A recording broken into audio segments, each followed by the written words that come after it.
Seja muito bem-vindo ao Entre Costas Podcast. Eu sou o Dr. Henrique Trajano de Moraes Costa, sou médico, minha área de atuação é saúde mental e hoje estou aqui com a... Eu sou Marina Costa, sou psicóloga. E com o...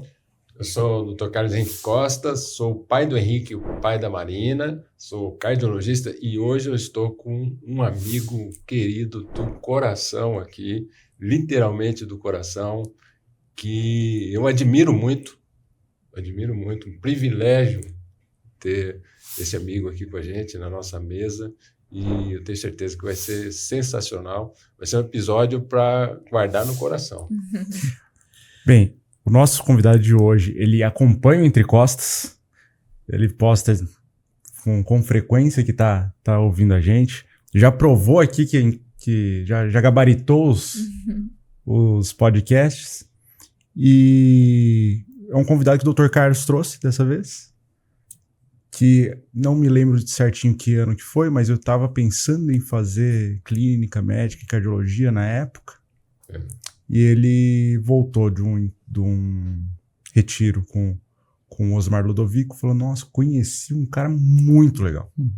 Muito legal, você tem que conhecer lá em Piracicaba. Piracicaba é pertinho da casa da Nayara, né, que era de Limeira. E aí foi começando uma amizade ali, né?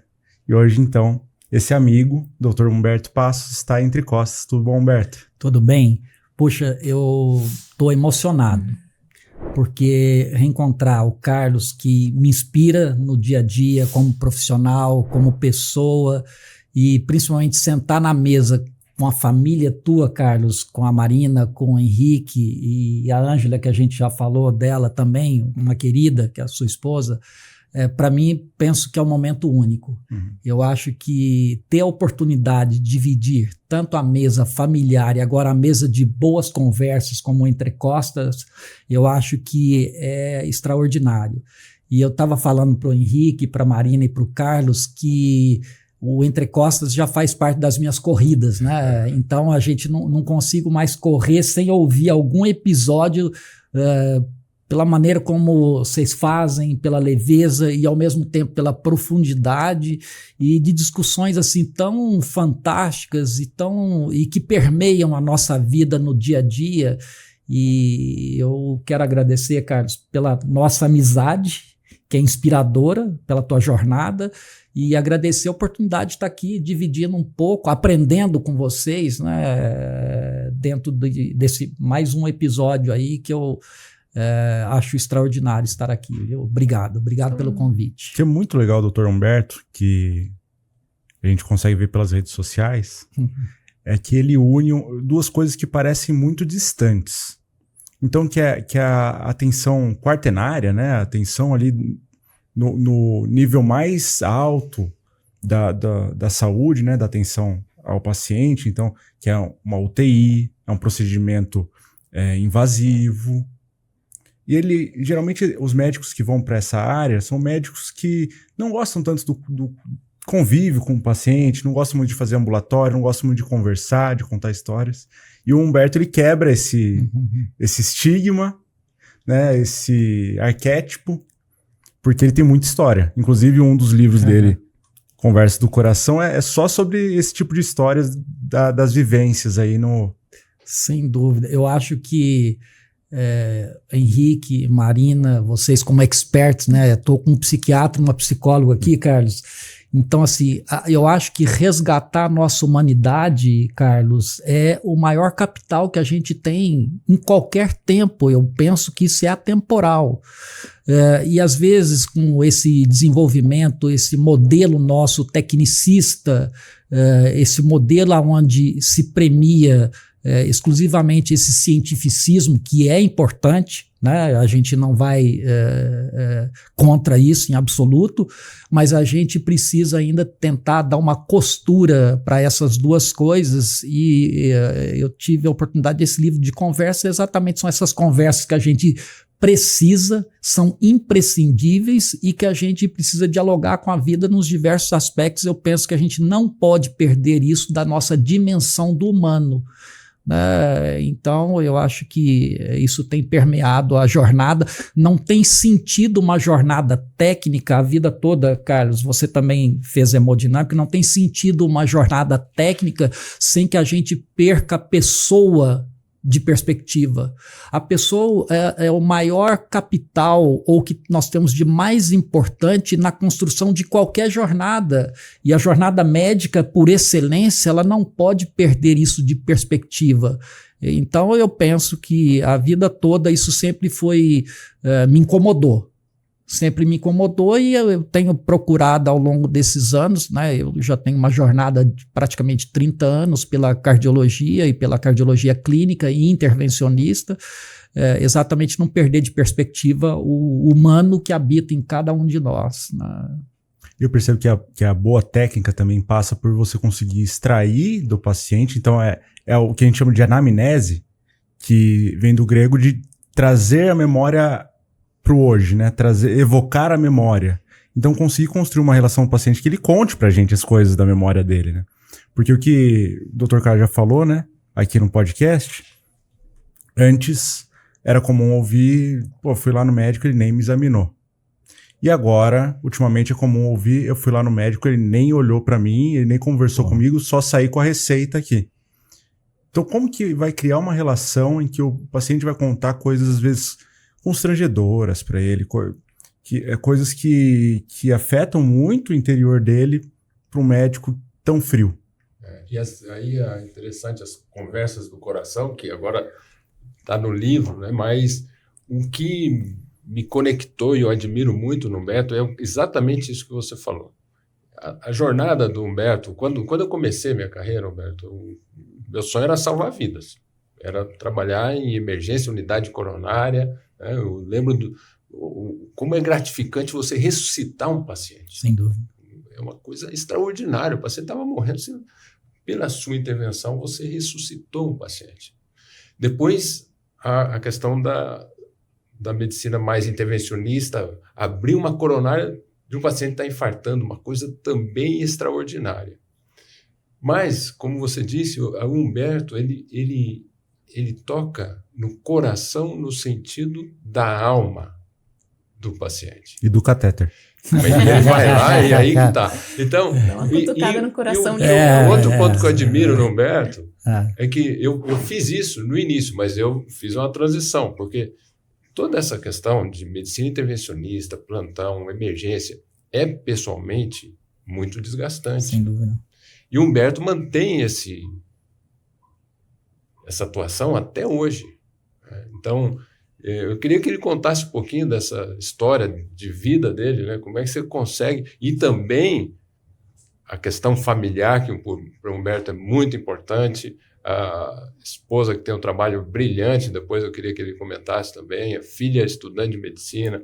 Então, eu acho que o Humberto tem uma história de vida que eu admiro e que precisa ser contada, Humberto. Então, antes, vamos começar bem no início. Onde que você nasceu, Humberto? Eu sou mineiro, né? Vocês já perceberam pelo sotaque, né?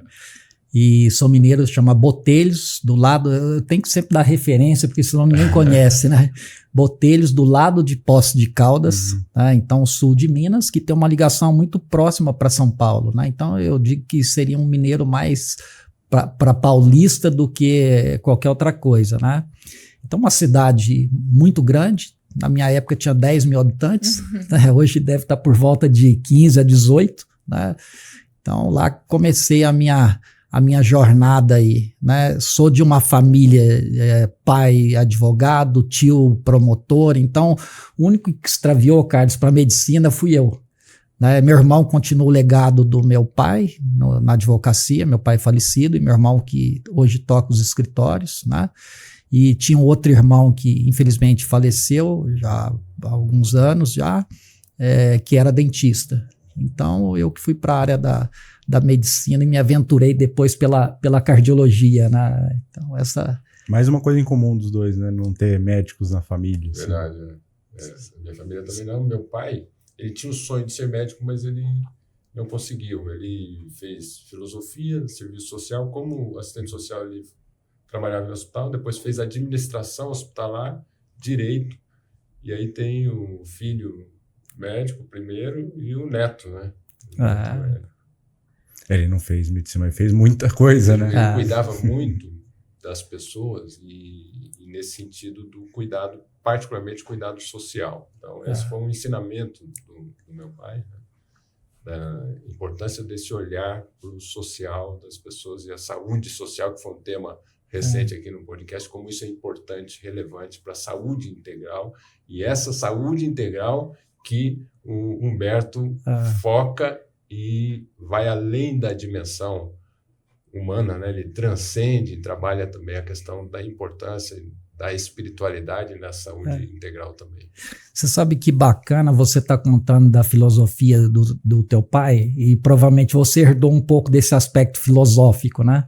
E agora o Henrique fazendo psiquiatria. Eu acho a Marina como psicóloga, não tem hoje como você se diferenciar como médico se você não tiver pelo menos uma base filosófica.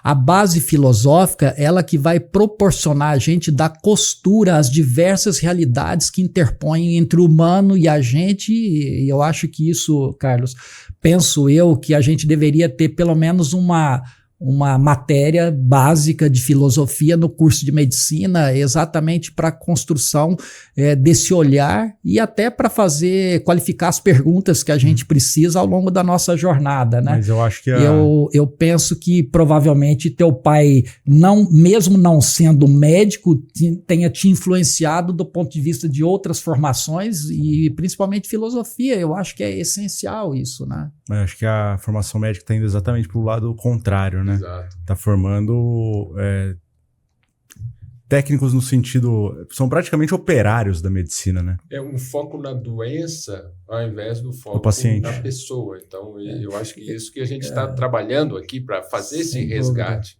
Eu tenho chamado isso, Henrique, Marina e Carlos, de medicina baseada em exame, né? É verdade. E assim, no processo pedagógico, eu lido hoje com os internos do 6º ano de medicina, coordeno lá o programa de residência de cardiologia e a própria residência de clínica médica, eles acabam passando comigo dentro da cardiologia.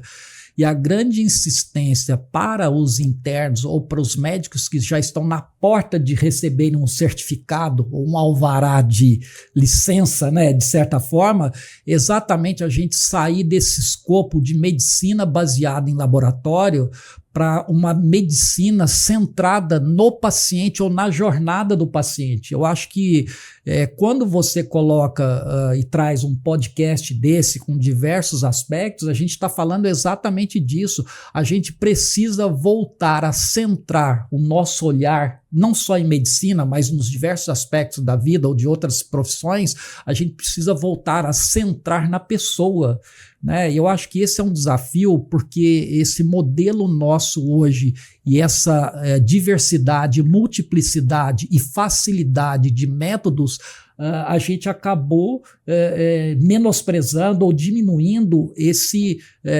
olhar nos olhos, né? Então, eu acho que esse face-to-face, né? Então, eu acho que medicina ela precisa mudar para isso, e essas conversas elas trazem e trazem de volta esse capital exatamente para a gente estabelecer isso no nosso cotidiano de maneira mais sistêmica e sistemática, né? Eu quero fazer um apelo aqui. Ai, meu Deus. Porque atualmente a gente tem visto muitas pessoas usando o ChatGPT, que antes usavam o Google e agora o ChatGPT, para lerem exames. Então, essa parte mecanicista, assim, né, da medicina, o ChatGPT cumpre. Sem dúvida. Tem gente fazendo terapia pelo ChatGPT, né? Saiu uma notícia aí com muitas pessoas buscando ajuda com o ChatGPT. Só que, justamente, esse ponto, que é o que o paciente mais sente falta, que é o olho no olho, é o ser visto, é o ser percebido, é o ser cuidado. Sem dúvida. Isso a tecnologia não consegue substituir, o encontro entre duas pessoas. Então, se o médico só olha a doença, isso a tecnologia vai conseguir fazer, olhar a doença. Então, até o Daniel fez um teste esses dias, né? O pai dele precisou fazer um exame e ele mandou lá para o ChatGPT, olha, leia esse exame, me fale o que tem. Então, o ChatGPT cumpriu isso. Lógico que ainda tem algumas limitações, mas eu acredito que em pouco tempo talvez deixe de ter. Mas isso não substitui de forma alguma o encontro com o médico que tem o olhar para o ser humano. Inclusive, talvez no futuro, as inteligências artificiais elas sejam melhores no ponto de vista de tratar de doenças. Sem dúvida. Né, mais assertivas, vão seguir protocolos rígidos que os médicos às vezes não fazem, mas não vão cuidar dos pacientes. E não né? vão Vai levar ter em um aspecto de consideração cuidado. a humano. individualidade Sem ali dúvida. de cada um, o contexto social, Sem tudo dúvida. isso que só um psicólogo faz e só um médico faz. E é interessante, Marina, essa tua fala, porque a gente já tem dados, eu peguei, o Carlos deve ter visto, uma pesquisa mostrando o atendimento médico por inteligência artificial e o atendimento com médico nesses padrões que a gente tem. A sensação do paciente do outro lado, quando ele reporta e traz isso de volta, a sensação que ele foi melhor atendido pela inteligência artificial do que pelo atendimento médico, ela já está demonstrada. Por quê? Porque enquanto a gente não melhorar e não qualificar o atendimento médico novamente, que é uma perspectiva que a gente não deveria ter perdido, né? A gente vai ficar refém de uma inteligência artificial que vai, obviamente, ocupar um espaço. Né? E eu penso sempre em relação da inteligência artificial que o que muda é que a gente precisa colocar ela a nosso serviço e não nós a serviço dela. Agora, você para colocar inteligência artificial, claro, eu uso inteligência artificial, mas você para colocar inteligência artificial, primeiro você precisa qualificar as suas perguntas e conduzir. Eu penso que a inteligência artificial é como se fosse uma dança. Você precisa conduzir a dança, mas a fonte aonde nasce primária de informação ou de pergunta é a gente. O capital está com a gente. E aí você usa esse capital, você precisa se preparar para isso, obviamente, mas você vai usar o teu capital para direcionar a inteligência, não o contrário. A inteligência fica te olhando. Então eu acho que para isso você precisa ter uma formação consistente, permeada por diversos aspectos, não só o aspecto técnico, eu penso que técnico não é um diferencial, é uma obrigação, mas por isso que se você tiver uma construção filosófica, você vai ter capital para fazer perguntas, porque eu acho que a grande questão hoje é que as nossas perguntas são muito ruins, e uma pergunta que não tem qualificação, você vai o quê? Recorrer a um sistema para poder responder uma coisa que você não sabe nem perguntar. Então eu penso que talvez isso tenha um impacto e a gente precisa trabalhar isso. Né? E exatamente isso que você está falando se deve porque a inteligência artificial, e esse é um nome ruim, ela ainda não é uma inteligência artificial, ela é uma gestão de dados. Então o que os softwares, os algoritmos fazem hoje em dia é gerir os dados e aprender com esses dados quais são os dados mais efetivos, o que ele quer que você... O que você quer que ele fale para você. É o machine learning, que é a máquina aprendendo, junto com uma gestão muito eficiente dos dados. Porque para a gente olhar uma planilha de Excel e buscar exatamente o dado que você quer é difícil. Mas para ele é fácil. Para IA é fácil fazer isso.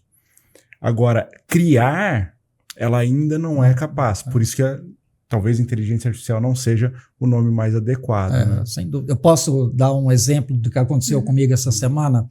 Eu, como coordeno a unidade coronária, eu estava com um paciente lá, Carlos, com DPOC grave entubado. Esse paciente já estava há mais de uma semana ventilando com uma FO2 de 90%, para quem não sabe, estava no limite máximo de oferta de oxigênio para ele conseguir ter um quadro ventilatório adequado. E aí, falei, poxa, a gente não tem recurso mais para poder avançar nisso. Falei, aí tem um medicamento novo, X, né? Eu falei, vamos testar esse medicamento novo nesse paciente em ventilação mecânica. Começamos com medicamento que não tem nem do ponto de vista de indicação de bula, mas a gente percebeu que havia benefício, conseguimos acoplar no respirador para fazer o uso do medicamento dentro do preconizado de frequência numa condição normal. Esse paciente, em 48 horas, ele estava extubado. Isso aconteceu agora semana passada. Isso a inteligência não vai fazer. Bom, aí, o que eu peguei? Bom, eu preciso saber se esse paciente, nesse período, ele tem uma história natural que aconteceria isso com ou sem medicamento, ou qual que é o impacto desse medicamento nessa evolução tão favorável. Aí o que eu fiz? Eu preciso da inteligência artificial para tentar separar uma coisa ou outra. Então fui lá na inteligência artificial que eu uso, que não é o ChatGPT, mas a gente pode comentar disso.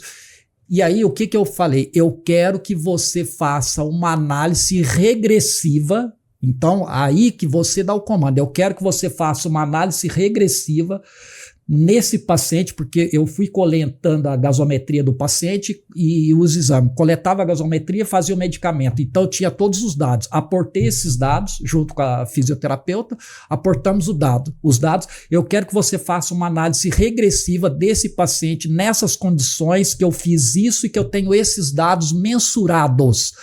E uma análise regressiva para saber se isso seria uma evolução natural ou se o medicamento realmente teve algum benefício na evolução do paciente. Ela fez toda a análise regressiva de tudo, chegou à conclusão.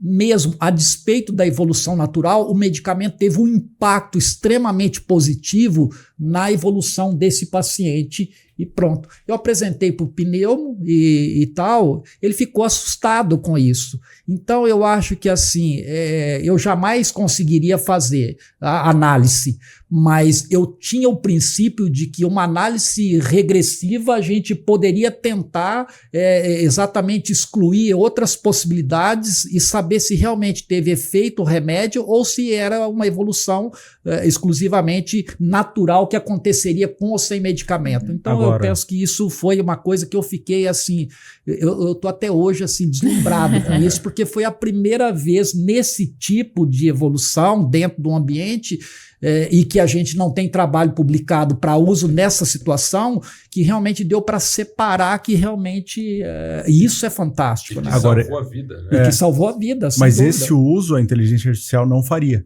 Não faria. Da medicação. Não faria. Se fosse ela faria. no seu lugar, né? Ela não teria essa capacidade de inferir que Sem talvez dúvida. a medicação fizesse efeito nesse... Você vai contexto. alimentando com dados e com perguntas. Então, assim, se você não é fonte primária disso, ela não dá conta de traduzir para você aquilo que tem importância. Né? Isso não é uma inteligência. É sentido, isso. Né? Mas que caso fantástico, né? Porque um paciente nessa situação com alto risco de morte e agora com a evolução extremamente favorável pela intervenção do médico. E você falou da importância das perguntas. Né? E aí, queria já lançar uma pergunta sobre as 3 dimensões da saúde, esse livro que está saindo do forno recentemente, Restaure seu corpo, suas emoções e sua vida. E aí, por um cardiologista, essa visão do coração na sua integralidade, nas 3 dimensões da saúde, como é que é isso? Você sabe, Carlos, a gente precisa puxar a sardinha para o nosso lado, né? O coração, eu sempre brinco, né? Ele é um órgão, mas ao mesmo tempo ele é místico, né? Vocês vão me desculpar, né? Mas eu preciso apelar aqui agora, né? Nós estamos em família. Nós estamos em família e em maioria. Dois cardiologistas. É verdade. Não, então, pelo menos estamos empatados aqui, meio a meio. Mas o coração, ele é místico. Por quê? Você se apaixona por onde? Eu vou falar pelo cérebro. Você se irrita por onde? Então, quer dizer, eu me apaixono pelo coração, eu me irrito pelo coração, eu desfaço laços. Então, assim, eu penso que o coração ele tem essa mística, eu chamo de uma mística do coração, e ele tem uma inteligência própria, né? Dentro dessa perspectiva, Carlos, o que eu vi ao longo dessa minha jornada, principalmente na área de intervenção, angioplastia, você chega com infarto agudo, a gente tem lá o centro nosso que é referência de tratamento de infarto e abre uma artéria coronária, você muda prognóstico, o paciente tem possibilidade de seguir adiante contando a história, a jornada dele. Isso é extraordinário, como você disse da tua experiência na UTI, exatamente isso. É uma coisa fantástica. Agora, a questão é, depois de um stent colocado, uma coronária desobstruída, esse paciente, como é que a gente vai olhar ele?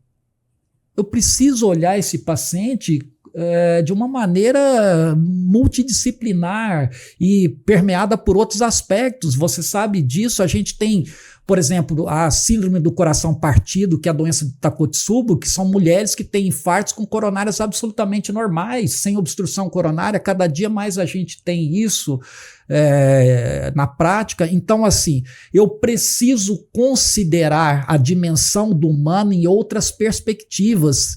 O que acontece é que a gente ficou com uma medicina tão técnica que aquilo que eu não quantifico, eu não dou valor. Isso.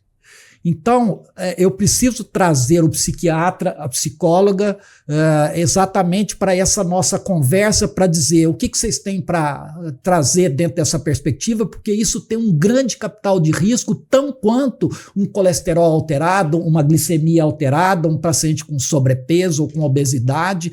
Então, se eu não tiver essa conversa que nós estamos tendo aqui, trazendo esses aspectos emocionais, trazendo a espiritualidade para esse contexto, a gente vai estar fazendo, eu não vou dizer que é uma meia-verdade, já disse isso alguma vez, mas não é uma meia-verdade, mas uma meia-medicina, né? Então eu acho que as 3 dimensões da saúde, eu procurei, dentro dessa visão mais integral, eu acho que trazer exatamente essa perspectiva, obviamente que dentro desse olhar de um cardiologista, não de um expert como a Marina em psicologia, nem como você em psiquiatria, mas é um olhar que me atravessa dentro do contexto do cuidado do dia a dia, né? O stent tá bom, na hora do infarto a pessoa precisa ter a artéria recanalizada, pronto, resolveu, é importante, diminui mortalidade, muda prognóstico, qualidade de vida, retorna esse paciente, esse cliente para o contexto social, familiar, tá bom.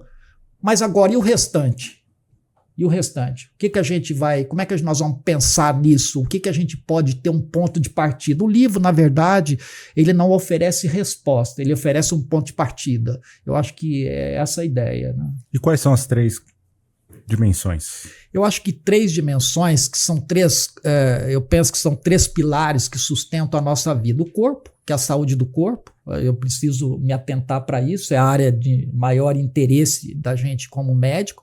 Eu preciso olhar para as nossas emoções, como é que está a nossa emocionalidade. Hoje, a gente vê o nível de ansiedade, o nível de uso de benzodiazepínico, ansiolítico absurdamente alto. É um negócio que, assim, até algum tempo atrás, inimaginável. E o Brasil é campeão nisso. Vocês têm mais propriedade até do que eu para falar. E outra coisa é a espiritualidade. E dentro da espiritualidade, que é diferente de religiosidade, a gente precisa, obviamente, trazer o sagrado para o nosso contexto.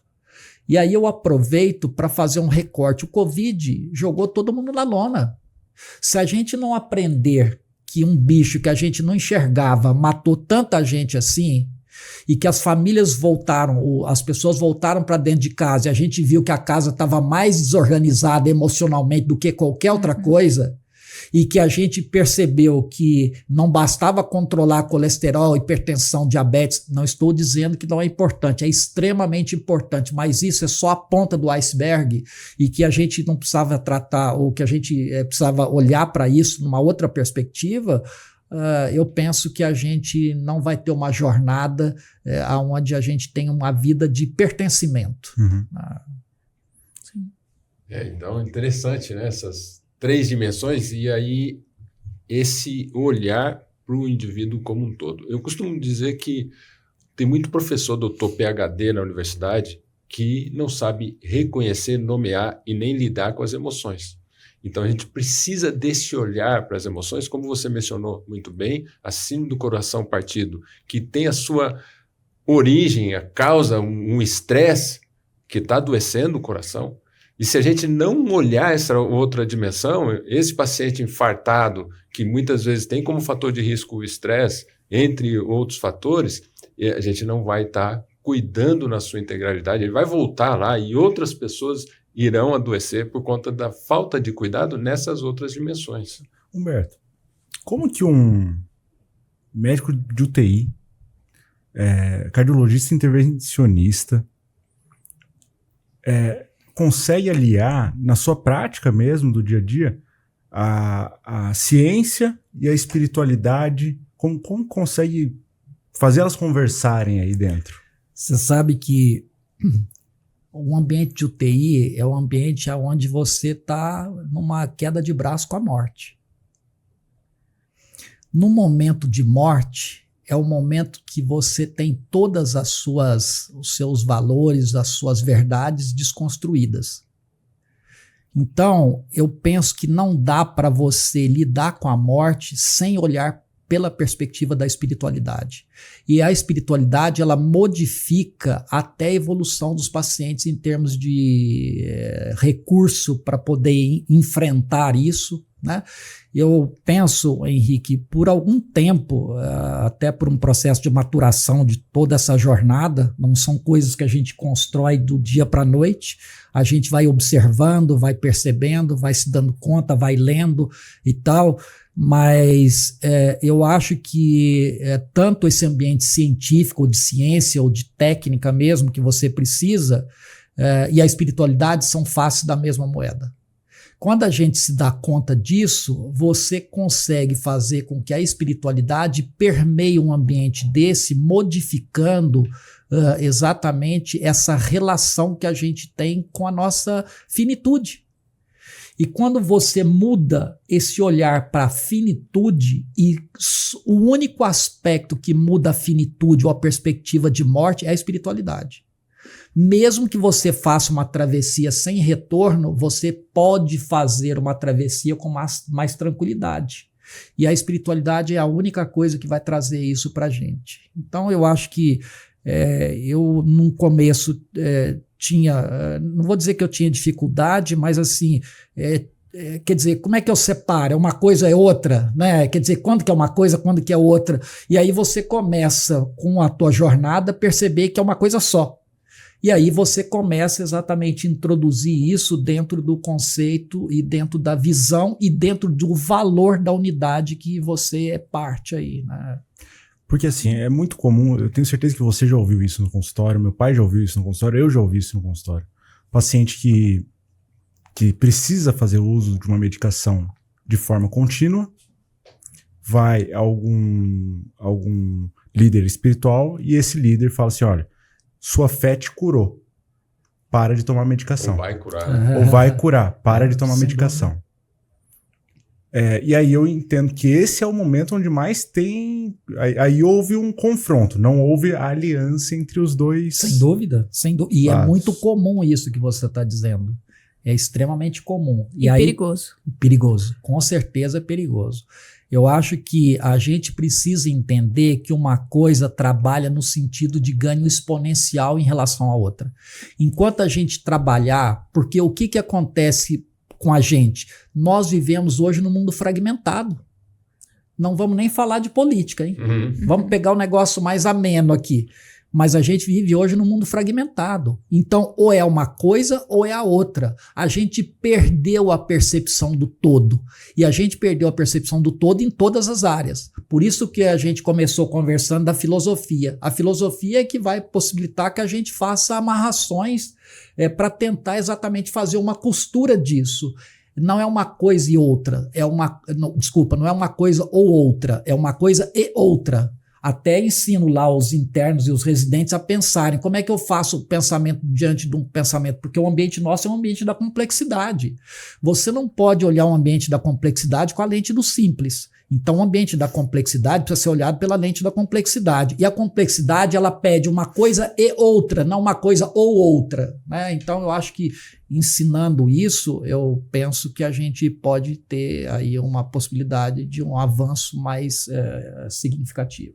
Como é interessante e gostoso de ouvir o Humberto falando, e eu tive essa percepção assim, como deve ser bom para o interno um residente ter um professor como Humberto, né? Com essa visão. Há dúvidas, mas eu espero. Há dúvidas, né? Mas eu espero, né? Como é legal ter essa visão. Eu conheci o Humberto, na verdade, num retiro de espiritualidade cristã com Osmar Ludovico, e o que chamou a minha atenção na fala, ele se apresentou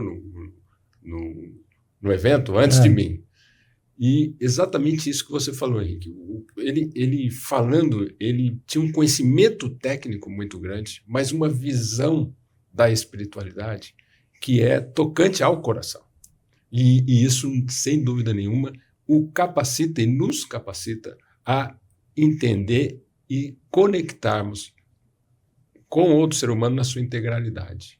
Essa dimensão espiritual. E aí, nesse sentido, nós precisamos, como você falou muito bem, utilizar isso a nosso favor.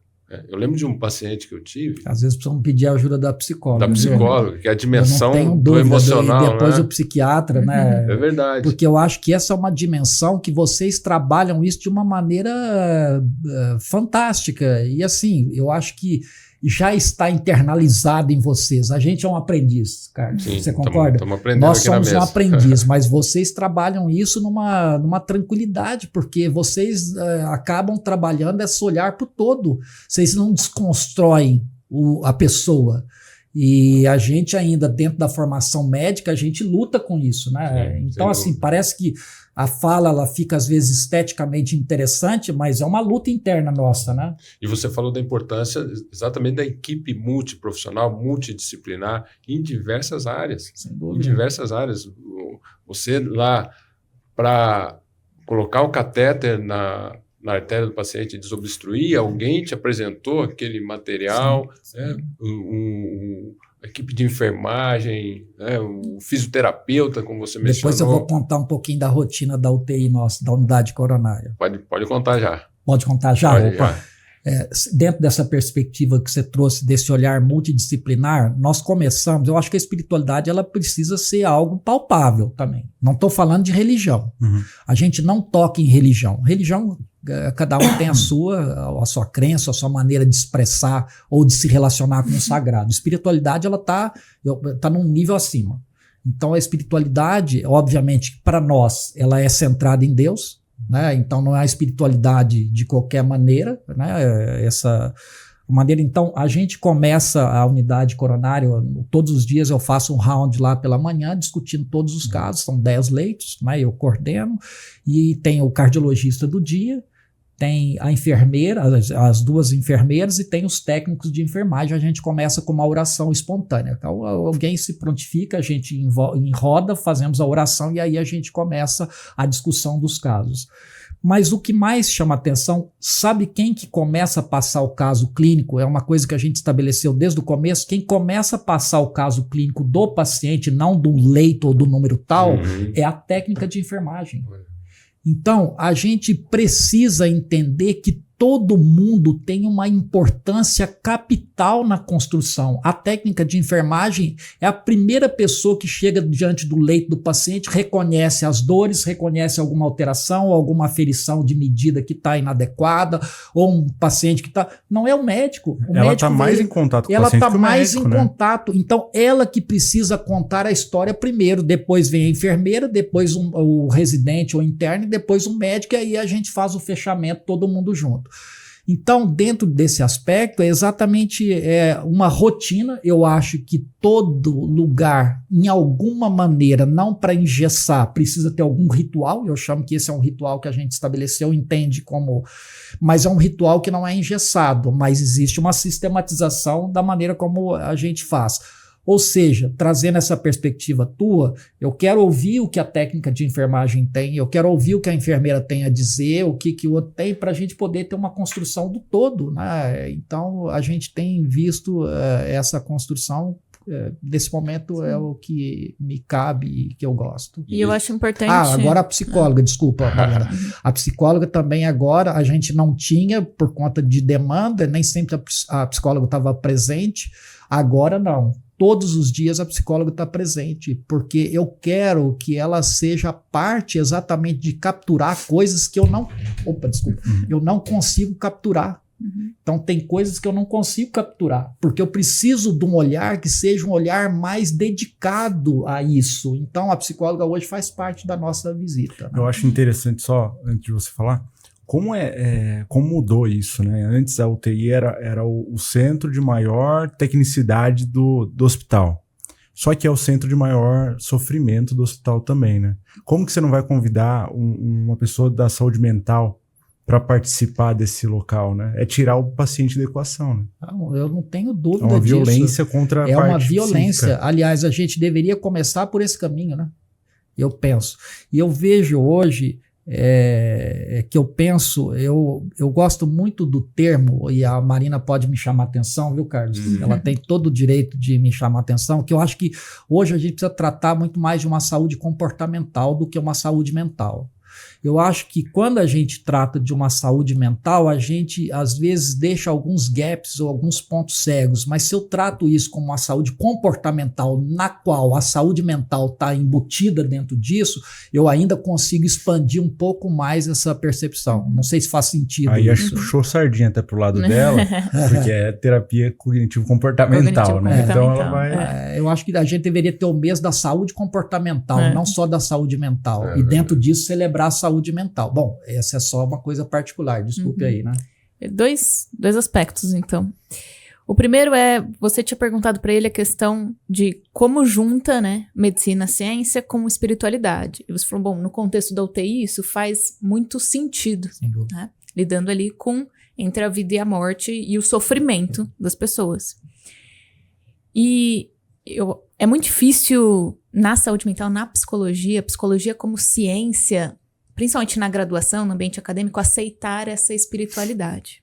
Então, essa é uma dificuldade real, assim, da minha profissão, e é uma luta se posicionar a favor dessa espiritualidade, né? Que é muito mal vista por outros profissionais, muitas vezes. Mas eu acho que justamente nesse ambiente específico, quando a gente fala de morte, se a gente não acionar uma espiritualidade, isso é muito mais difícil da gente lidar no ambiente clínico. Sem dúvida. Né? Perfeito. Do tipo, como que você enxerga, através da sua espiritualidade, das suas crenças, o que acontece depois? Porque se é um nada, é muito difícil de eu lidar com um luto de alguém que eu perdi. Porque acabou. Porque acabou. Acabou. Você sabe o que eu... Desculpa, posso fazer só... Sabe o que eu percebi, Marina? Esses anos todos... Esse momento é um momento que a gente precisa refazer os laços. Sim. Se você não tiver um olhar da espiritualidade, você não refaz os laços. Porque tem laços que a gente precisa refazer em vida. E dentro disso, o approach ou abordagem psicológica com esse olhar para a espiritualidade, a gente vai, e várias vezes eu presenciei, aquele paciente, ele vai chamar as pessoas que ele tem laços rompidos, porque vai ser a última oportunidade que ele recompõe esses laços. E nós precisamos sermos intermediários disso na parte que é da competência nossa. Você concorda, Carlos? Olha o tamanho da violência, né? Isso, exatamente. Quando eu fiz internato, estava numa transição, porque quando eu estava na faculdade, nos anos mais iniciais, na UTI não poderia ter, tinha uma visita de poucos minutos, pronto, acabou. E aí no internato começou-se a ter o acompanhante dentro da UTI. Então, olha o tamanho da violência. Você está tirando a possibilidade das pessoas, na finitude, refazer esses laços, né? E aí eu acho que aí nesse aspecto, a espiritualidade muitas vezes ela permeia o perdão, né? Sim. Você tocou, o perdão é essencial, né? Eu acho que dos 7 virtudes capitais, perdão e gratidão são 2 coisas que modificam a nossa história de vida em qualquer fase, em qualquer época e diminui risco cardiovascular, diga-se de passagem. Porque tudo isso que nós estamos tratando aqui é sobre saúde. Saúde, às vezes, um pouco fora do contexto habitual que todo mundo entende e tem entendido, mas exatamente isso é saúde. E quando você tem, nesse momento, a pedida ou a possibilidade do perdão e de também colocar a gratidão, eu acho que é o maior capital que a gente pode ter até de enfrentamento, né, para essa situação. Importante destacar que o perdão, a gratidão, a fé, a esperança e o amor são valores da espiritualidade. Sem dúvida. Então, por isso que a própria Sociedade Brasileira de Cardiologia tem um grupo de estudos de espiritualidade e coração, mostrando, inclusive, evidências científicas de benefício. E é inegável que o perdão vai proteger o coração, porque a raiva, o ressentimento, ira, desejo de vingança é um fator de risco, causa doença. E se a gente olhar até do ponto de vista mais técnico, né, são fatores de risco para estresse, que aumenta o risco cardiovascular, que aumenta o risco de depressão, que aumenta o risco cardiovascular, que aumenta o risco de ansiedade, que aumenta o risco cardiovascular. Sobre o perdão, que eu tenho explicado para os pacientes, é que o perdão, ele não é só sobre o outro. Né? Porque o não perdoar, enquanto você não perdoa, você alimenta uma mágoa dentro de você. E você fica revivendo aquilo, e aquilo vai aumentando. Uma ruminação. Né? Exato. E vem raiva, e vem mágoa, rancor para sua vida toda, se você não passa pelo processo de perdão. Então, o perdão, primeiro, ele é uma decisão. Uma decisão mais racional do que qualquer outra coisa, porque às vezes sua emoção, ela não quer perdoar. É intencional, é racional, então eu decido. O perdoar não é esquecer o que a pessoa fez para te machucar, o que quer que seja, né? Porque a gente não consegue apagar a nossa memória. Mas é o decidir parar de alimentar essa mágoa dentro de você. Isso vai mais te fazer bem, porque para outra pessoa, às vezes, não importa. A outra pessoa, às vezes, já esqueceu da situação. Às vezes, você nem faz mais parte da vida daquela pessoa e tudo bem. Às vezes é alguém que já se foi e você continua alimentando aquela raiva dentro de você. Então, como eu aprendi com meu pai, né, o perdão faz bem ao coração. Exatamente. Nesse sentido Você sabe também. que é interessante isso que você está falando, porque a Duke tem um trabalho, a Duke University, que eles colocam perdão e aí eles colocam a graduação, que também não é qualquer perdão. O perdão tem camadas. Isso é uma coisa que, assim, me chamou muito a atenção, porque o perdão tem camadas. Então, você precisa saber qual camada de perdão você está assentado para poder saber se realmente você está colhendo o melhor benefício em relação a isso, né? Essa foi uma coisa interessante. E você tocou nessa questão desse desconforto que gera esse processo de ruminação. Você tem muito claro, você tem marcadores inflamatórios, aumento de cortisol, aumento de catecolamina, interleucina 6. Então você tem um mecanismo biológico que se associa a isso e há uma causalidade entre uma coisa e outra. E quando você lida com isso por longo período, é como se você estivesse alimentando o teu sistema, o teu ecossistema aí com combustível ruim, né, ao longo de bastante tempo. Eu gosto aí dessa imagem metafórica, mas você bota um combustível ruim e quer ter benefício. Não, um combustível ruim vai gerar uma expressão de vida ou qualquer outro aspecto ruim, né? Não tem como escapar disso, né? Mas a gente tem um padrão biológico e químico e neuroquímico que exatamente hoje você consegue documentar isso, né? E por isso, você também tinha falado da saúde comportamental, né? Eu acho que isso, o perdão, ele é uma decisão e um comportamento. Interessante em relação ao perdão, né? Que você precisa perdoar só uma pessoa que fez mal pra você, né? Não precisa perdoar uma pessoa que te deu um presente. E enquanto igual você... essa caneca que eu ganhei. Essa caneca aqui é saúde, é longevidade, né? Nessa caneca a água fica mais saudável. Não, eu já percebi, não precisa, eu tô tomando sem parar aqui, sabia? E você só precisa perdoar as pessoas que fizeram mal pra você. Você só precisa perdoar as pessoas que você precisa não esquecer, mas não ficar convivendo. E enquanto você não perdoa, você está convivendo com aquela pessoa diariamente. Então você fala assim, poxa, eu não quero mais lembrar daquela pessoa, mas eu não consigo perdoar. Ou seja, você vai continuar lembrando dessa pessoa, essa pessoa vai estar vivendo do seu ladinho. Do lado. O tempo todo, né? Posso fazer pergunta agora? E medicar isso, Henrique, você como um psiquiatra, às vezes a gente está num mundo tão medicalizado, não é, Carlos? A gente hoje tem medicamento para acordar, para dormir, para sorrir, para chorar, eu não sei, tem mais alguma? Medicalizar isso resolve essa questão? Porque está tão medicalizado e a gente às vezes usa o medicamento ao invés de assumir uma postura diante da vida e das histórias, né? Acho que, Humberto, sim, medicamento trata transtorno. Transtorno é a pessoa perder funcionalidade, ter um sofrimento ativo. O medicamento trata transtorno. Se ela se enquadra, se esse sofrimento está tão grande que caracteriza um transtorno, eu acho que sim, vale a pena a gente medicar. Agora, você medicalizar a emoção. A emoção. Olha que espetáculo. Aí não. Né? Olha, fantástico esse aprendizado que você me traz, né? Medicamento trata transtorno. Então, você ter esse equilíbrio para saber fazer o manejo, né, é uma coisa sutil, né? Porque o remédio, o que eu percebo hoje, eu acho que o Carlos deve concordar comigo, o remédio, o medicamento está tão fácil que a gente hoje está medicalizando tudo. E nós estamos, penso eu, você pode me corrigir ao vivo aqui, a cores, né? E penso eu, nós estamos medicalizando pessoas que não têm transtorno. Às vezes Faz sim. sentido isso, Henrique? Às vezes sim. Faz, Para anestesiar emoções que exato. são naturais. Agora, eu tava conversando hoje, acho que vindo pra cá com meu pai. Humberto, as pessoas, e não é uma crítica, é uma constatação. Assim, as pessoas estão com níveis de resiliência muito baixos. A gente desaprendeu a sofrer. Por que isso? Porque quero saber. Agora quero saber por que isso.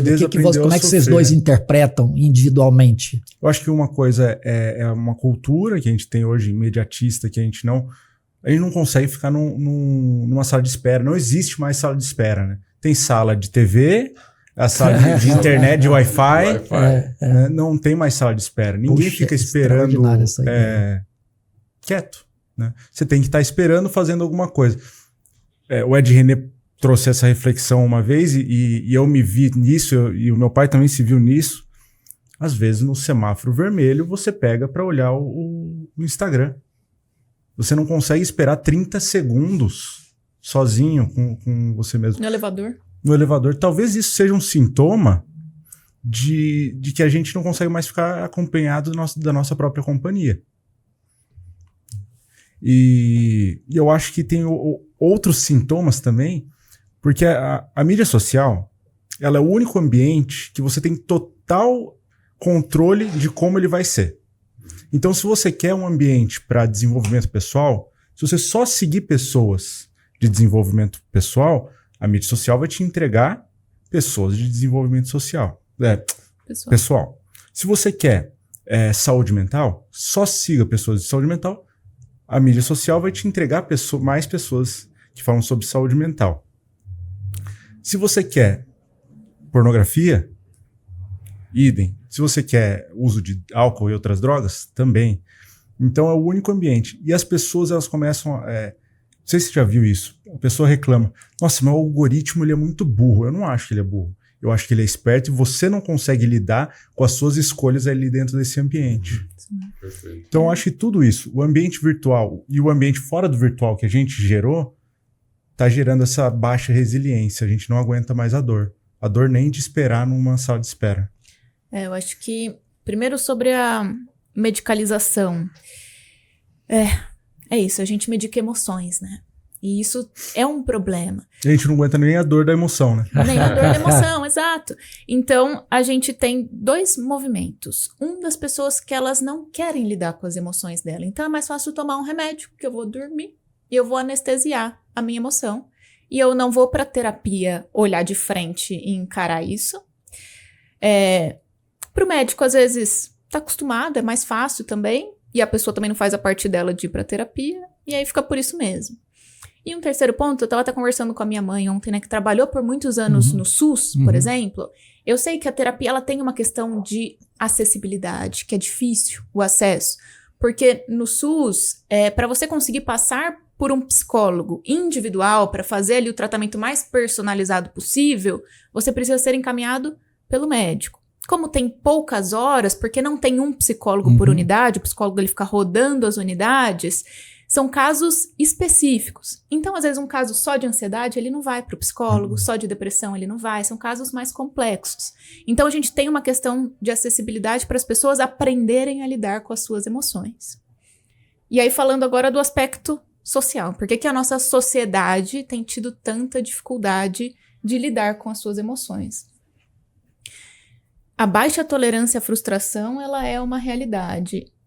E eu acredito que, falando da rede social, a gente tem tido contato com realidades muito diferentes da nossa, coisa que antes era muito mais difícil. Você vê algum bilionário com um jatinho, você vê o cantor, você tinha que assistir a TV, para isso você não estava trabalhando, porque você estava assistindo TV, né?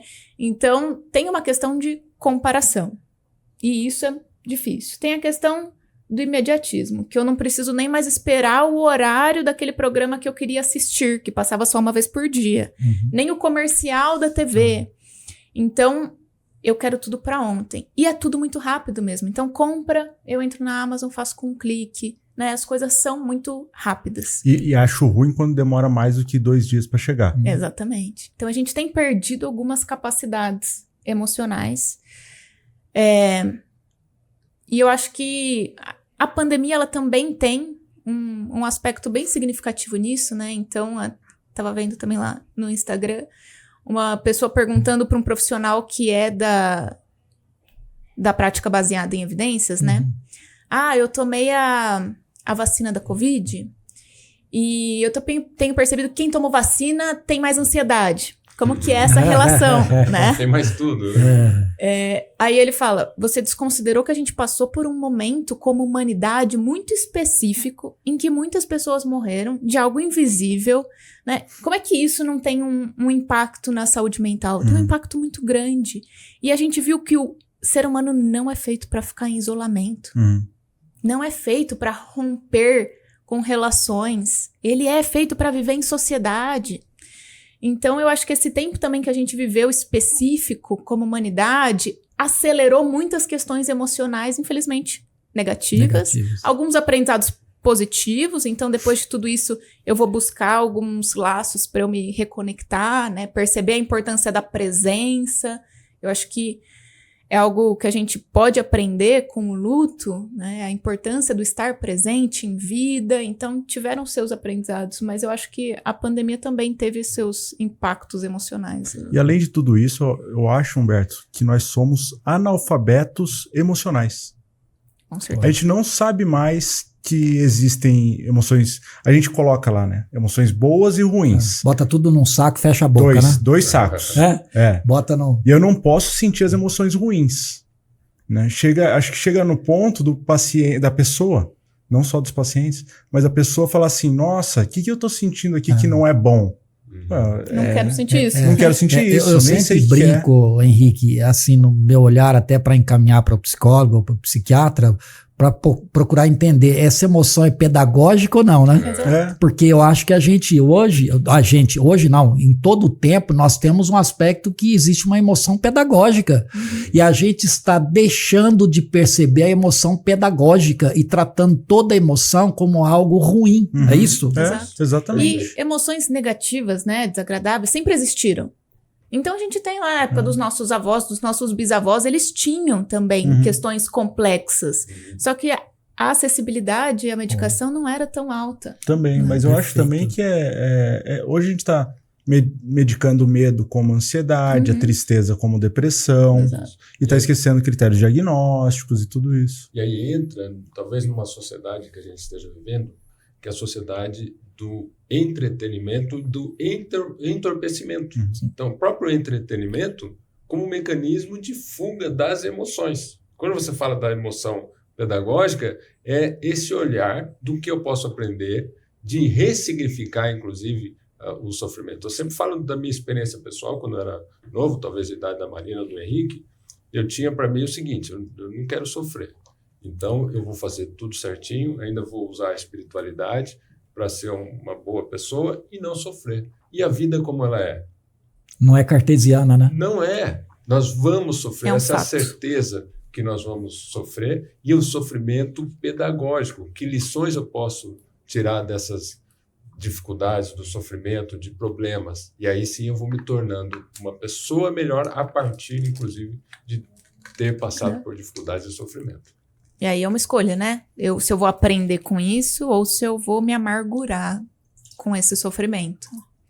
Você sabe que interessante, o Carlos deve saber, a Cleveland Clinic, que é o maior serviço de cardiologia do mundo, e eles mostraram uma pesquisa, os pacientes foram submetidos, um grupo de pacientes foi submetido à revascularização cirúrgica do miocárdio. Abriu o peito, fez uma tatuagem, eu brinco, tatuou o peito, né? Já contei essa história. Tatuou o peito e esses pacientes, eles saíram da cirurgia e eles foram acompanhados 50% dos pacientes, depois de 6 meses, voltaram a ter os mesmos hábitos que eles tinham antes. Ou seja, aproveitando esse gancho que você deu, exatamente isso, o sofrimento ou trauma ou olhar a própria cicatriz no peito não teve impacto em transformar atitude, hábito de vida de 100%, que é o que a gente esperaria. Né? Você tem um período de internação, você tem a dor, você tem a cicatriz, você tem o aspecto místico do coração ser mexido, né? E dali 6 meses, 50% dos pacientes estavam tendo a mesma vida que tinham, ou tendo os mesmos hábitos ruins. Eles não qualificaram as conversas, não qualificaram o estilo de vida, não qualificaram o aspecto emocional, ou seja, a gente fica se perguntando, né, quanta pedagogia que foi desperdiçada, né? Humberto, e você consegue perceber alguma coisa em comum das pessoas que passam por um período de internação em UTI e tal, e conseguem aprender? Eu acho que tem. Eu não sei te dizer, Henrique, assim, quanto de percentual as pessoas que ressignificam, como o Carlos trouxe, a história de vida. Agora, no momento de infarto, todo mundo dobra os joelhos. A fragilidade da vida, ela coloca todo mundo na vala comum. Agora, a partir disso, eu acho que a gente vai ter 3 grupos. Aqueles que vão continuar fazendo o que sempre faziam, não mudam nada, no aspecto comportamental, no aspecto de hábito e tal. Aqueles que vão ser indiferentes, né? Porque esse aqui não é indiferente, ele é pior ainda. Porque ele passou e nem mudou nada. Então eu nem chamo ele de indiferente. Indiferente é o outro que parece que está anestesiado. Não mudou nada. Existe aquele que vai realmente entender que o processo de doença ou de adoecimento é o maior capital que a gente pode ter de mudança. E é exatamente para esse que a gente, para todos, mas esse especialmente, a gente precisa exatamente tentar percorrer uma jornada junto, né, para a gente ganhar esse espaço. Faz sentido isso, Carlos? Total. Eu sempre digo no grupo do programa de tabagismo que eu tenho, que tem aquele paciente que ele nega o risco, então ele sabe que o tabaco mata. Tem aquele que aceita o risco, então tudo bem se eu adoecer ou morrer. E tem aquele que decide mudar. Boa, então essa é a jornada. Essa é a jornada. E aí quando ele decide mudar, é que ele precisa de uma mão estendida para oferecer ajuda. Você tem estatística disso, de cada grupo? Você tem ideia de percentual? Que eu acho que é isso que você tem ideia? Quanto fica? Você pega num senso comum desse que você atende, toda a expertise que você tem, quanto que fica desse grupo de cada um, aqueles que decidem vou fazer? Você tem ideia disso, Eu não tenho dado estatístico, mas eu entendo o seguinte, eu acho que 1/3 das pessoas já sabem o que querem. Eles estão decididos, eles vão parar de fumar. 1/3 estão nessa ambiguidade, né? E 1/3 está naquela fase pré-contemplativa que não quer mudar. E aí o nosso papel é exatamente mostrar esse caminho. Mais do que isso, acompanhar ao lado do paciente que precisa dessa ajuda para transformar a sua vida. Então, isso que a gente não pode perder, essa oportunidade. Mas aí entra também a doença. Só um minuto. É interessante dizer que a gente não pode se isentar disso. Exatamente. Né? Esse é o nosso papel. Nosso papel é esse, né? E aí existe técnica para isso, existe a entrevista motivacional, que você vai tentar justamente mudar o paciente de nível de percepção. Boa. Mas aí também entra a patologia do tabaco mesmo. Sim. E da dependência química, que é caracterizada por recaídas, né? Então a pessoa que às vezes está motivada para a mudança, mas ela sofre a recaída. Qual que é a estatística de recaída que você percebe? Recaída, na literatura, 50%. 50%? 50% de recaída. Você acha que isso, na pessoa que está motivado por vou parar, é também 50%? Porque essa motivação, ela oscila. Então, naquele primeiro... É o paciente que você está lá na UTI que dobra o joelho. Eu nunca mais vou fumar. A hora que ele sai do hospital, a primeira oportunidade que ele tem é acender um cigarro. Enfrenta uma dificuldade e acende um cigarro. Então, oscila dependendo das situações, das circunstâncias que ele está vivenciando. O principal mecanismo de recaída do tabaco não é a abstinência, é passar por estresse, situações de crise, que leva a pessoa à recaída. E aí sempre a gente diz que recaiu, levante-se, recomece e siga mais forte do que antes. Num grupo de ajuda mútua, eles têm uma expressão que é: a recaída faz parte. E aí dá uma sensação de que é normal recair. Não, a recaída faz parte da doença. Nós não podemos aceitar a recaída só precisa completar, né? Exatamente. Porque senão é como se a recaída se admite é normal. Como...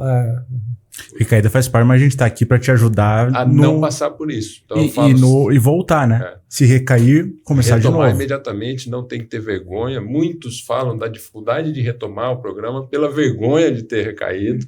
Então, recaiu, levante-se, recomece e vamos seguir juntos nessa jornada. E a pessoa, né, ela acende o cigarro no momento do sofrimento, do estresse, porque ela quer um prazer imediato. Exato. E aí, quando a gente fala da mudança comportamental, a gente vai apresentar para essa pessoa outras formas dela ter prazer.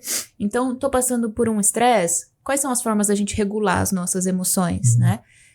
Vai sair para fazer uma caminhada, vai tomar um banho demorado, a gente coloca outros comportamentos que podem ser mais saudáveis, chamar alguém para conversar, do que ir para qualquer outro comportamento que seja destrutivo. O espaço vazio vai ser sempre ocupado por alguma coisa, né?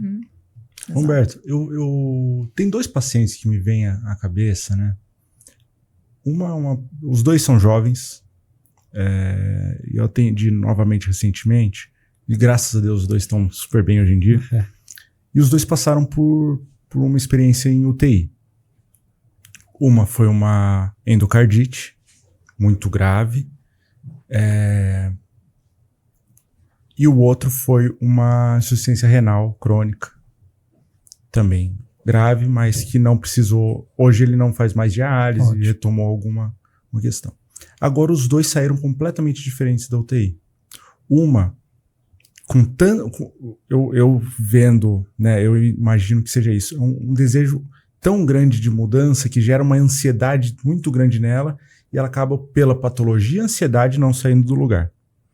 E o outro, extremamente estoico, e é aquele paciente que o que você fala para ele fazer, ele faz.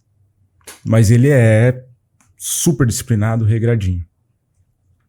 Como você vê esses 2 perfis lá dentro da UTI? Você acha que dá pra gente separar esse tipo de paciente?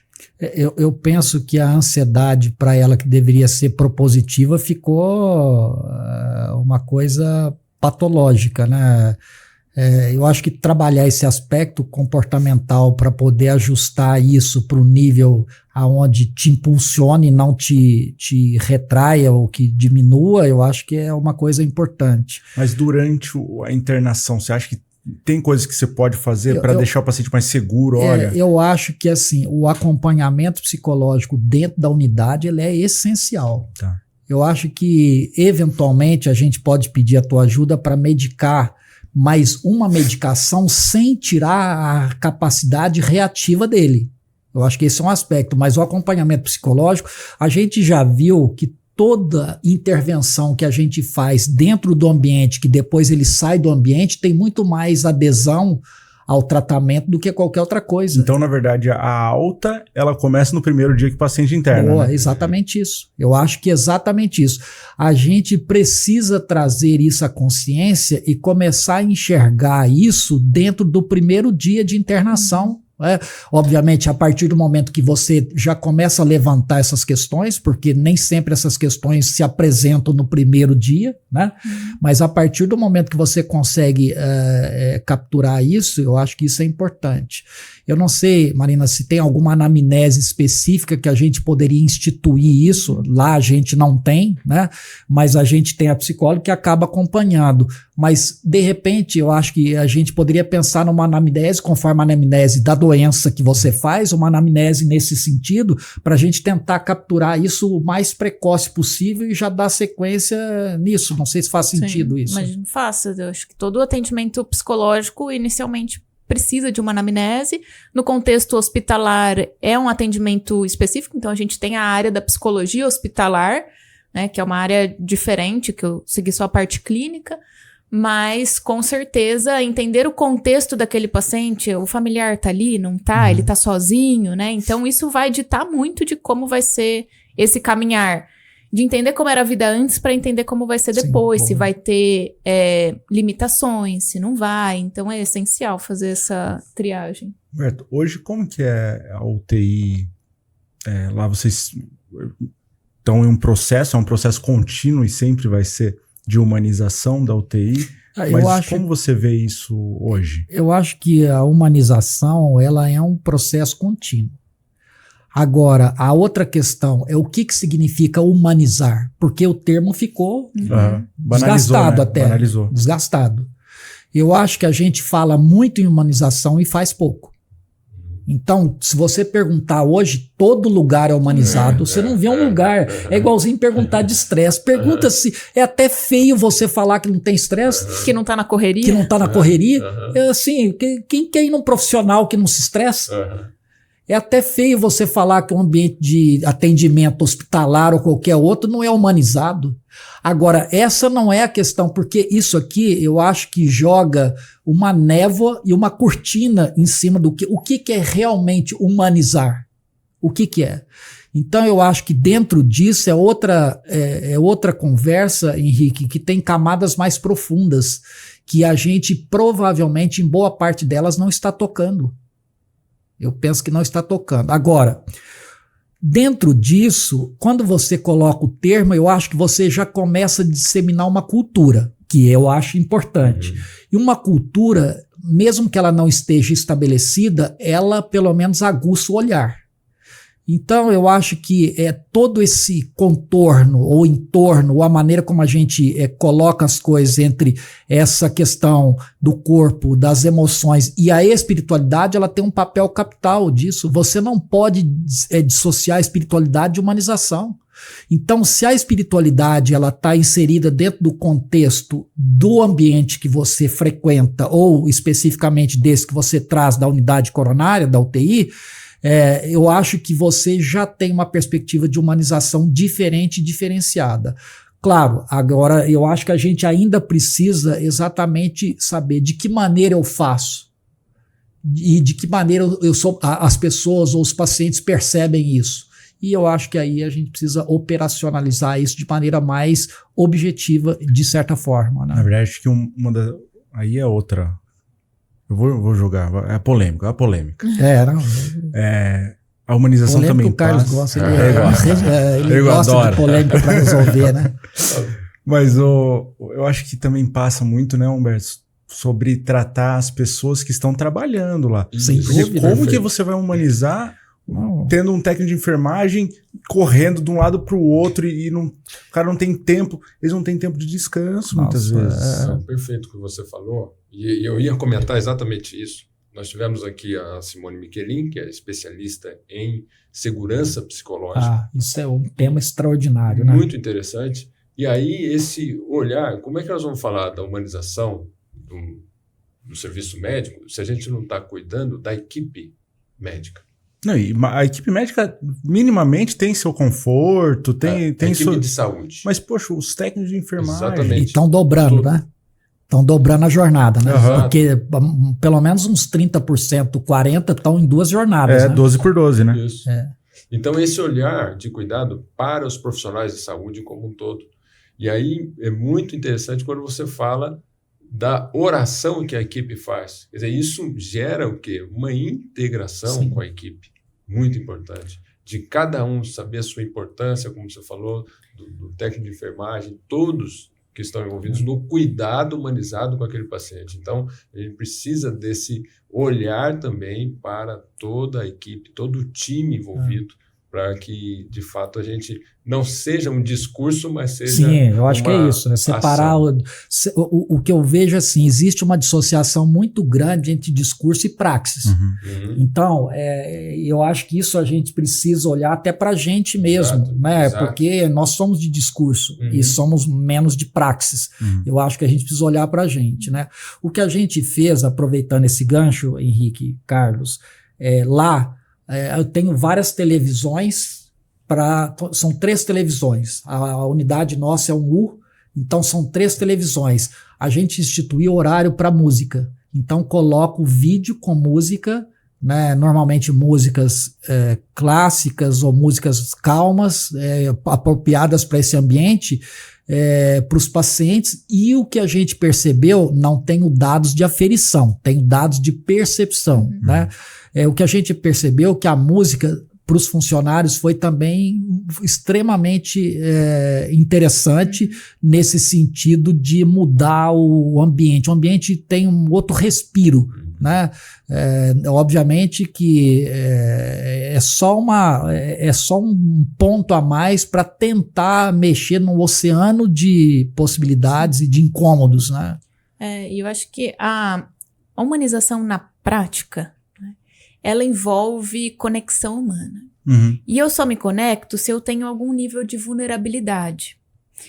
E aí, como é que eu vou ser vulnerável se eu não tenho alguém para cuidar de mim depois? Então, às vezes, essa vulnerabilidade da equipe médica, ela não acontece porque ela está se blindando. Porque viver numa rotina de UTI, perder pacientes, não é uma coisa fácil. E se eu, de fato, me conecto com o paciente, é mais difícil ainda perder aquela pessoa, né? Então, só que eu preciso que alguém esteja cuidando dessa equipe para ela conseguir cuidar e se conectar, de fato, com o paciente e com a família, né? Com todo mundo que está ali naquele contexto. Então, eu imagino que para existir a humanização na prática, precisa existir o cuidado do cuidador também. Boa. Eu acho que isso é muito... E o que eu vejo muitas vezes, o primeiro sinal de desconforto, o que é feito? Vai para o médico do trabalho. Não é isso? Então, o ambiente mesmo, ele não tem um espaço de confiança e de confidencialidade. E de prevenção, né? E de prevenção.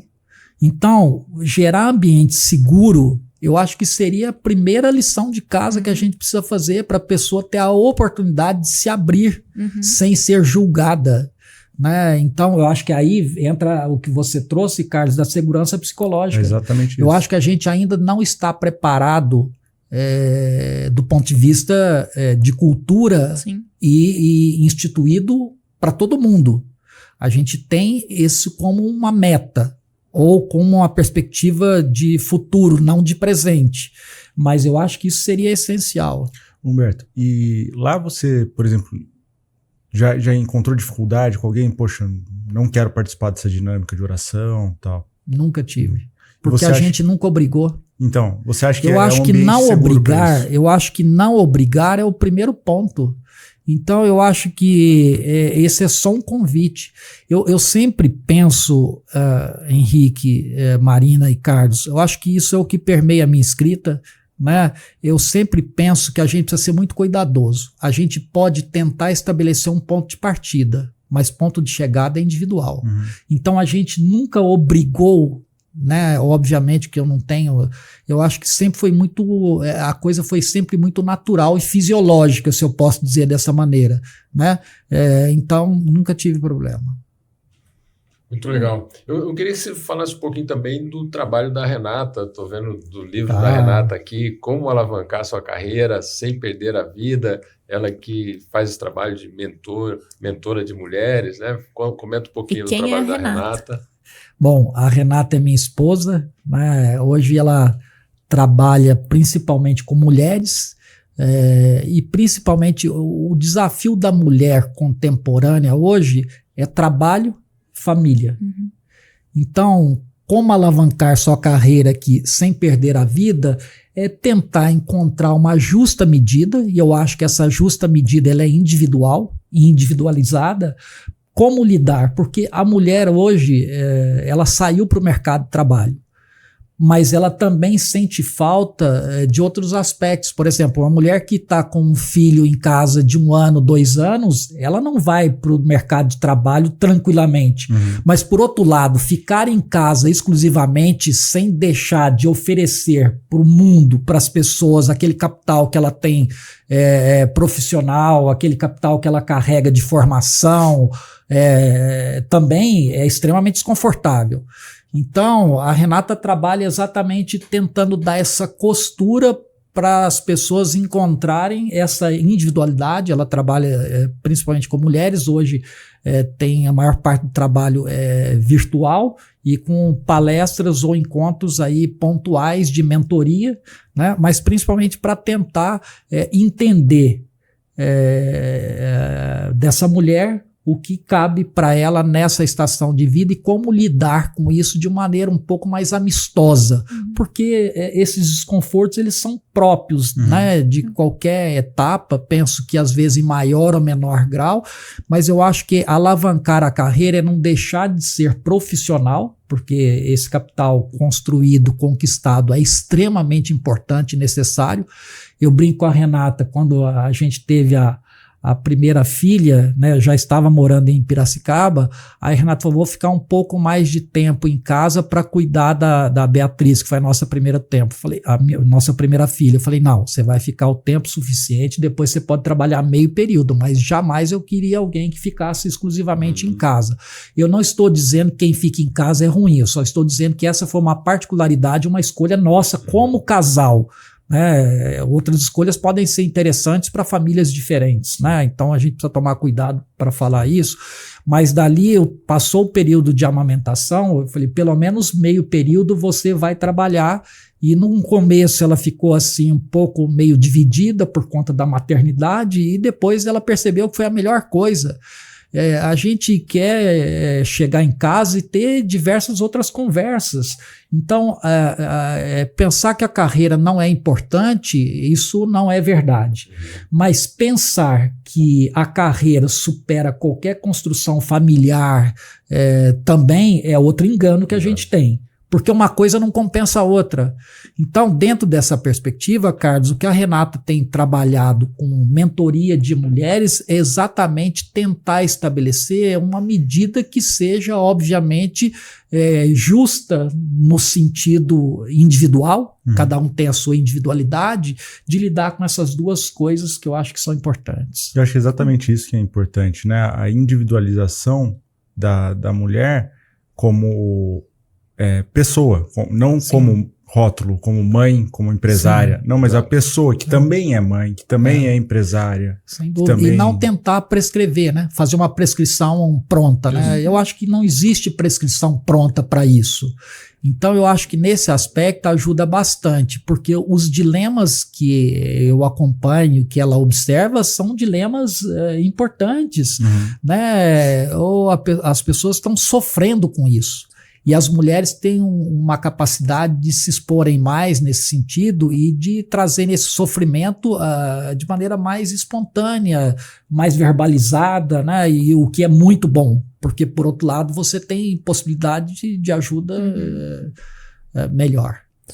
Com certeza. Como é importante, né? Se eu puder pegar o livro aqui para mostrar, essa roda da vida que a gente precisa olhar nas dos diversos setores, né? A espiritualidade, finanças, carreira, saúde, relacionamento, vida social, crescimento pessoal e família. Né? Como é importante a gente olhar para a roda da vida, exatamente para você não enfatizar em um ponto, sem dúvida. Porque se você enfatiza muito e o outro, a roda não roda. A roda não roda. É isso aí. Show. E Humberto, como que as pessoas conseguem adquirir esse livro? Os livros estão... Aqui tem o livro na biografia, né, na bio da Renata, né, Renata Passos Coach. Depois eu te passo. E a gente deixa tudo na descrição do vídeo. Eu deixo depois, e os meus na minha bio também. Na sua bio. Perfeito. Tá. Bem, caminhando para o final desse papo tão gostoso. Marina, quais são suas considerações finais e como as pessoas podem te encontrar? Eu acho que são conversas assim que a gente decidiu compartilhar, né? Então esse é o propósito do podcast, é trazer essa integralidade de fato do ser humano pra gente não olhar só o coração, só o órgão, entender que essa pessoa ela é um todo.